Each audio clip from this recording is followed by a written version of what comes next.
Thank you. That is exactly right, 7. Santa's true number wasn't 3. It was 0. No way! Santa is 0? And June was 9, not 6. Conversely, Santa was 0, not 3. Plus 3 and minus 3, they cancel one another out. Nothing appears out of order. Santa was still playing by the rules of the Nonary game this whole time. Precisely. So you're saying Santa planned this whole thing? I'm not sure if he acted alone or not, but I think it is safe to conclude that he is 0, if my hypothesis is correct.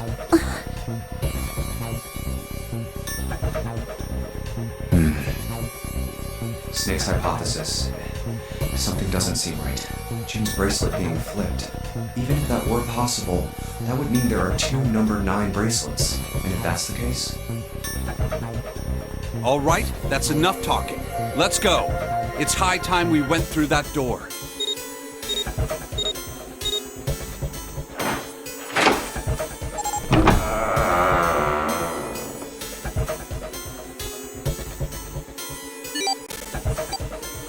Oh, it's right there.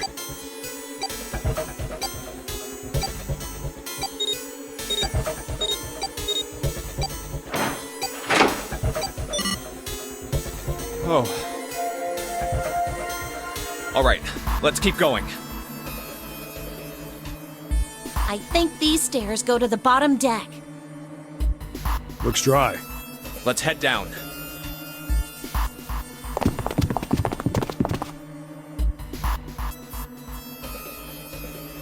Hey, it's a...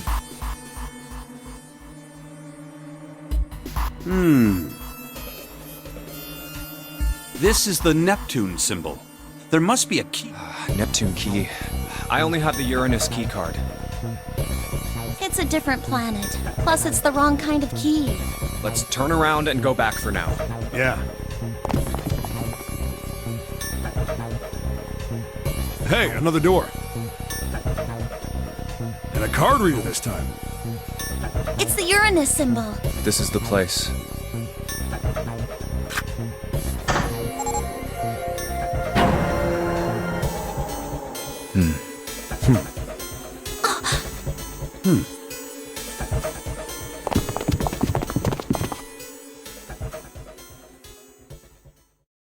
Wow! It's totally full of books! There's so many. I don't know where to look.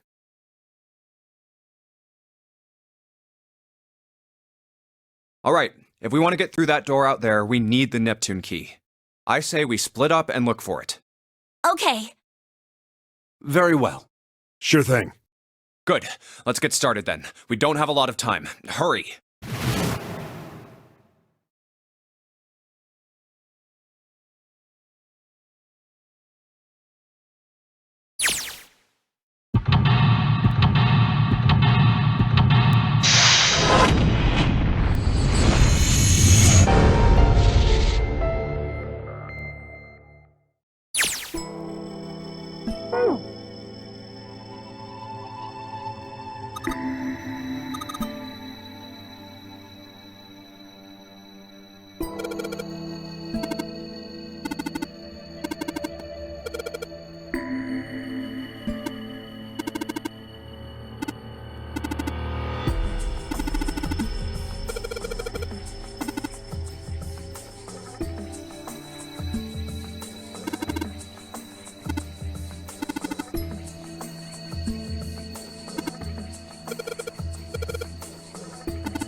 Sheldrake 5? I think I saw the rest of his collection somewhere. Yeah, I think it was somewhere around here. Let's go take a look. Okay. Sheldrake. Have you heard of him? Sheldrake, I mean. Yeah, Lotus told me about him. There's a British biochemist named Sheldrake. He has a rather interesting theory. Morphogenetic fields, which relies on the theory of morphic resonance. Really? From Lotus, huh? Well, Clover also said something to me about that stuff. She did? Yeah, what was it? The ability to access a morphogenetic field is affected by a couple of things. The first is epiphany, and the other is danger. That girl. I told her not to tell anyone. You did? Why? Well... Look, man, I didn't push it because we're in a hurry, but I'm kind of sick of this. How about you just tell me, okay? Tell you what? Don't give me that. About the experiment. Ugh. Very well, fine. I'll tell you everything. But not here. Let's move to the top floor.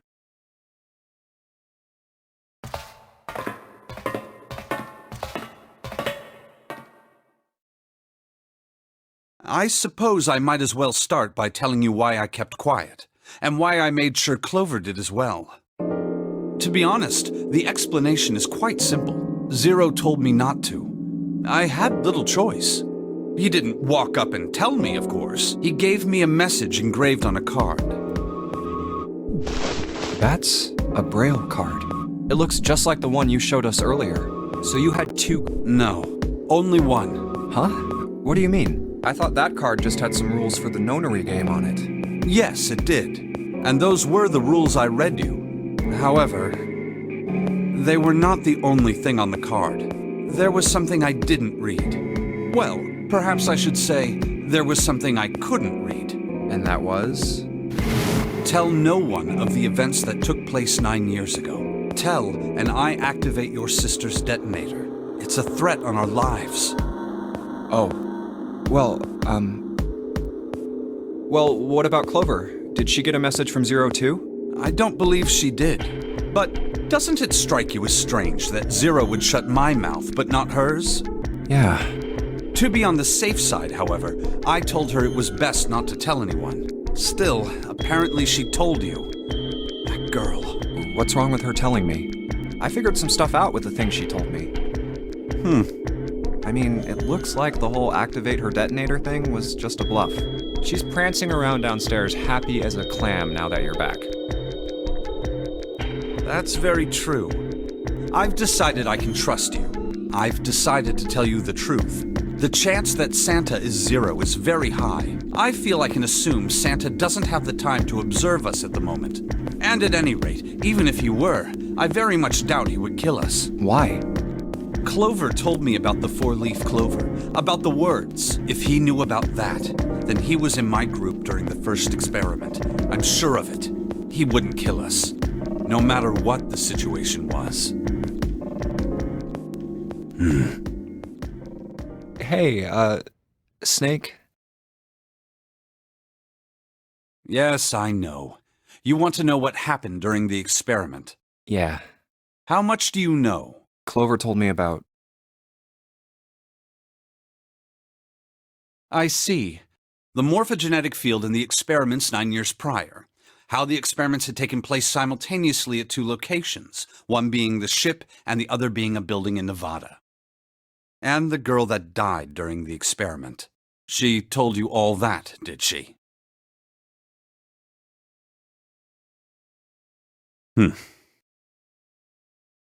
At any rate, I now know how much you've learned. All that remains for us to determine is who did this and why, right? Yes. Can you tell me what happened? Yes. The people who organized the initial experiment were from a company called Cradle Pharmaceuticals. There were 4 of them running the show. Gentaro Hongo, Nagisa Nijisaki, Teruaki Kubota, Kagechika Musashido. Hongo was the CEO of Cradle Pharmaceuticals. Nijisaki was his right-hand man and did the lion's share of the planning. Kubota led the company's research and development division. Musashido was their majority stockholder. It was these 4 people who planned the initial experiment. Let me simplify it for you. Hongo designed it, and Nijisaki put it all together. Kubota developed the technology required, and Musashido provided the cash. So it's Hongo, Nijisaki, Kubota, Musashido... Of course, more than 4 people were required to conduct an experiment of this scale. To that end, they organized a top-secret team to assist them with their research. All in all, they gathered 10 people or so. Those 10 completed their team, and they were able to begin the project. They named it the Nonary Project. The purpose of the experiment was to research the prospect of controlling a human mind through sheer will. The vessel, I suppose you could say, for this control was the morphogenetic field. Why did the glycerin suddenly begin to crystallize? Why did the crystal structure of EDT undergo a sudden change? Why did the rats improve their puzzle-solving skills with each generation? Experiments with humans produced the same results. The more people who knew the answer to a question, the more there were who could answer correctly without having seen the problem before. Why is that? How could it happen? The answer is that the shape of the answer has been stored in a field invisible to the naked eye. And through that field, the resonant event transmits information related to that answer. That's essentially the idea behind morphogenetic fields. But that's just a theory. Can't bring yourself to believe it? Yeah. Let's say someone killed another person because the devil told them to do it. Whether the devil exists or not has no relevance to the murder. They believe the devil exists. Whether or not he does is immaterial. So what matters here is that Hongo believed in the morphogenetic field. That's right. But I still don't get it.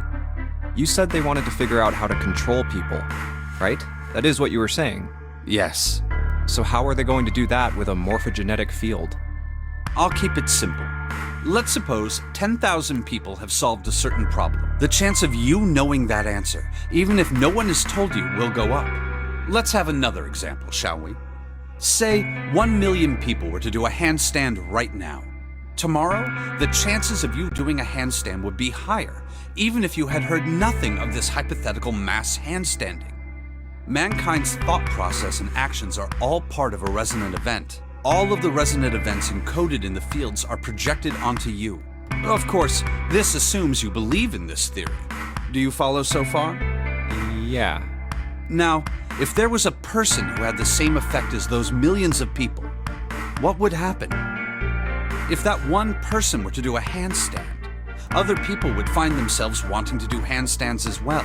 Can you imagine what a person with powers like that would be able to do? Come on, there's no way. I'm not done. Imagine another scenario. Imagine another person. This is an ordinary person. Let's say he does a handstand. What if there was someone who could grab the resonant event he created by doing that and use it to make other people do handstands? What would happen then? A person who has the power to write to the field, and someone who can read from the same. You could think of them as the writer and the reader, or the transmitter and the receiver. What would the world be like if there were people with abilities like these? So the transmitter's resonant event can be transmitted through the field and sent to the receiver. And then the transmitter can control the receiver however they wish. That's what you're saying, right? Yes. Close enough, at least. Come on, that's just crazy. Well, if you want to prove that, then you'll have to test it first. At least, that was how they thought. That was why they decided to do their experiment.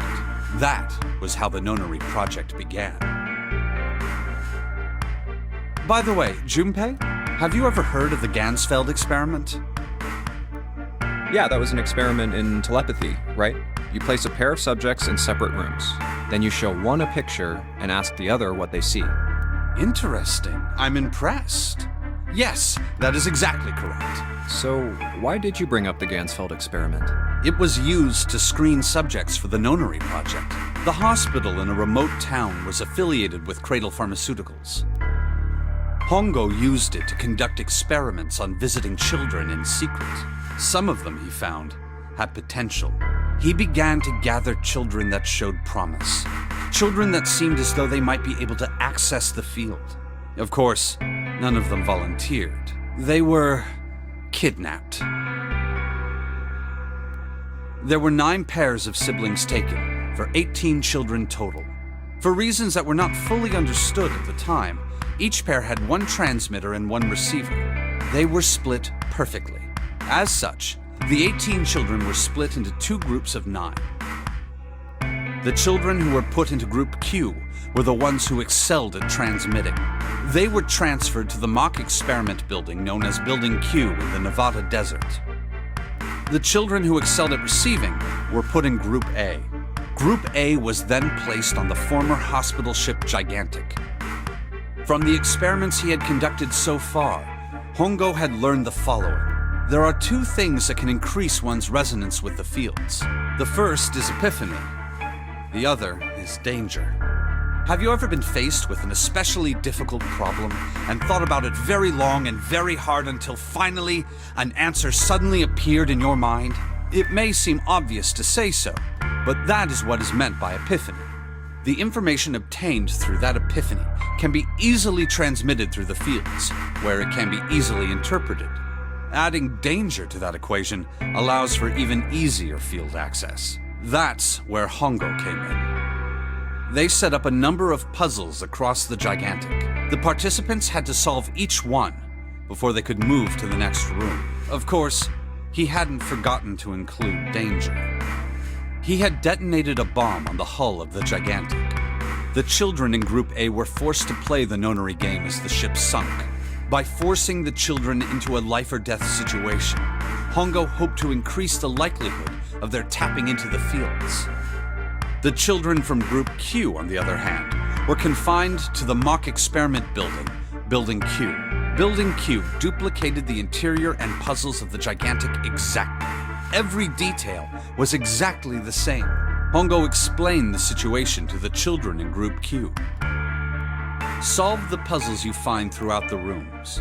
When you have the answers, transmit that information to the children in Group A. If you succeed, they will be able to solve the puzzles and escape.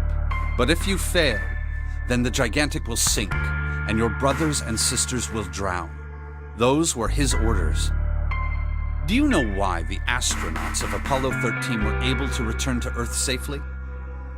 It was because NASA had access to a replica of the Apollo 13 capsule. All of the equipment, the instruments, everything. All of it identical.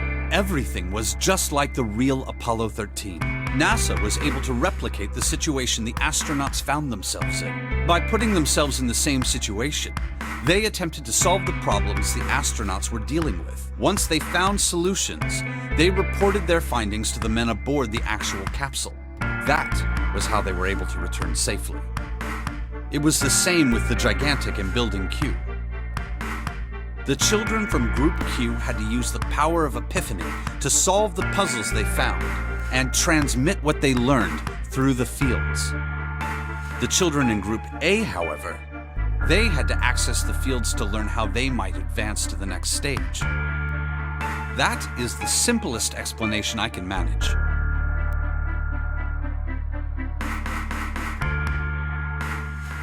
Huh. Hey, Junpei, Snake! How much longer are you two gonna sit around on those bony asses? Get down here already! He's right. Let's go, shall we? We don't have much time. We need to get out of here, and soon.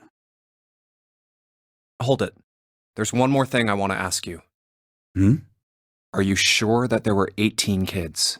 Why? Well, I thought it was only 16. Oh, yes. That was what they said on the news, wasn't it? Yes, I have no doubt that 18 children were abducted and used in Hongo's experiment. After all, you couldn't exactly play a Nonary game with any less, could you? Well, yeah, but are you saying that the news got it wrong? Yes, I am. There were 2 more children. However, they had no relatives that I'm aware of. I imagine no one filed a police report when they went missing. They were brother and sister, like Clover and I. The brother's name was Aoi. The sister's name was... Her name was... Her name was Akane. That was the girl who died.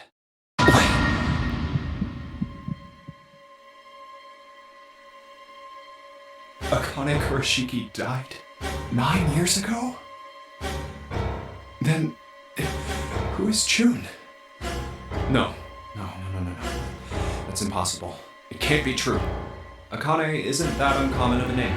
If Snake had known her last name, that's a different matter entirely. So they share a name. A lot of other people do too. It doesn't mean anything. It was someone else. Of course it was. It has to be.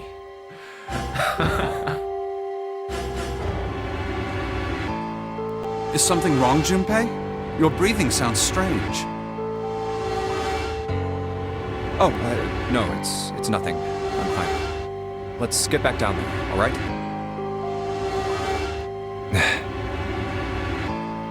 I couldn't do it. Why didn't I ask? What's her last name? I just couldn't get the words to come